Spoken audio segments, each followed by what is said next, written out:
Hello friends, welcome to my channel. তো আমার mini ব্লগে সবাইকে ওয়েলকাম। তোমরা কেমন আছো? আশা করি তোমরা সবাই ভালো আছো, আমিও ভালো আছি। তো দেখো, সকাল সকাল টিফিন তৈরি করছি।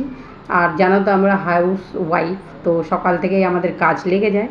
তো দেখো, এখানে আছে লুচি, আলু ভাজা আর সিমাই। তো সকালবেলা টিফিন রেডি।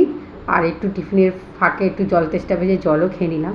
আর এখানে আছে দুপুরে রান্নার আয়োজন করছি আর কি। এখানে আছে লাল শাক ভাজবো, আজকে লাল শাক ভাজা হবে আর ভাত হবে আর সামথিং কিছু হবে, ভুলে গেছি। তোমরা ভিডিওটা দেখো, তাহলে বুঝতে পারবে। হ্যাঁ, আর তোমরা প্লিজ একটু ভিডিওটা দেখো, সাপোর্ট করো। আর দেখো, আমার এখানে শাক ভাজা কমপ্লিট। আর এখানে কাঁচা লঙ্কাগুলো ছাড়িয়েও নিলাম। পরাপরটা রেডি হয়ে গেল কাজ আমার। আর এখানে হয়ে গেছে আমার ভাত। আর এখানে হচ্ছে মাছ ভাজবো। তো আমার মিনি ব্লগটা এখানেই শেষ করছি। কেমন লাগলো অবশ্যই কমেন্ট বক্সে জানিয়ে। সবাইকে টাটা, বাই বাই।